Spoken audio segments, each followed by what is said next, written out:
Sebelum melanjutkan pembahasan kali ini, silakan klik tombol subscribe agar Anda tidak ketinggalan video terbaru dari channel ini.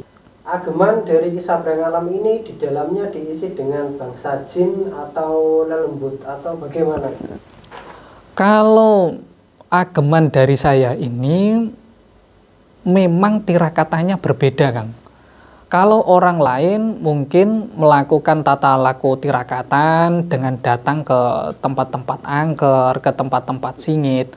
Karena ada beberapa keyakinan tempat angker, tempat singit ini merupakan tempat di mana energi spiritual berada. Namun kalau saya pribadi kurang setuju dengan konsep spiritual tersebut. Ketika saya melakukan laku tirakatan, itu ageman ataupun energi spiritual muncul itu setelahnya, Kang. Jadi tidak direncanakan. Contohnya, ketika saya dalam perjalanan spiritual ke Jawa Timur, niatan utamanya apakah mencari energi spiritual, mencari kodam? Bukan. Niatan utamanya untuk tawasulan. Berkah dari tawasulan ini, kisah Breng Alam dititipi dengan energi spiritual. Jadi energi spiritual ini bagian dari hasil lelaku tirakatan doa. Jadi saya yakin yang masuk ini bagian dari manifestasi doa, bukan dari jin lelembut yang masuk. Kemudian sosok spiritual ini aman atau tidak untuk saya? Selama ini saya sudah bergerak secara spiritual sudah hampir 10 tahun lebih. Dan selama itu alhamdulillah tidak ada yang merasakan akan manfaat-manfaat yang kurang baik. Rata-rata manfaat-manfaat baik yang didapatkan. Namun yang namanya kekhawatiran itu pasti ada. Makanya ketika menggunakan ageman dari saya, itu saya bekali dengan buku panduan beserta syarat-syarat spiritual khusus sebagai benteng pondasi keyakinan. Karena terkadang keyakinan ini akan tergerus, akan tercampurkan, akan terkotori dengan informasi-informasi yang nyeleneh, yang ngawur, yang ada di luar sana.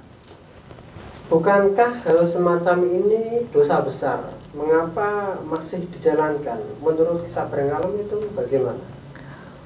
Semua orang berpotensi melakukan dosa.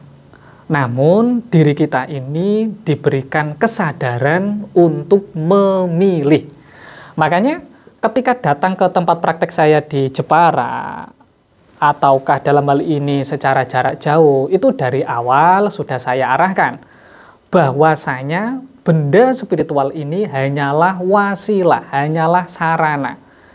Mungkin begini, ada orang yang mengatakan bahwasanya menggunakan keris itu sesuatu yang berdosa dan lainnya. Orang Jawa menggunakan keris, tidak mau meninggalkan keris karena mereka ini tidak nyaman ketika benda spiritualnya ini tidak dibawa karena di dalamnya ini ada energi spiritual.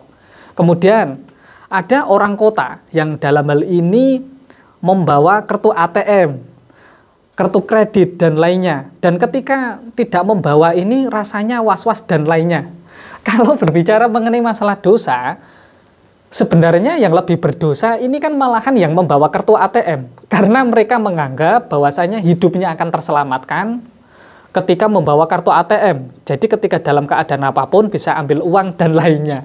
Maka dari hal inilah yang paling terpenting yaitu niatan awal ketika datang ke saya. Ketika niatannya untuk kebaikan, insya Allah kebaikan tersebut akan saya arahkan sesuai dengan keterangan dari guru-guru saya ketika saya masih belajar spiritual.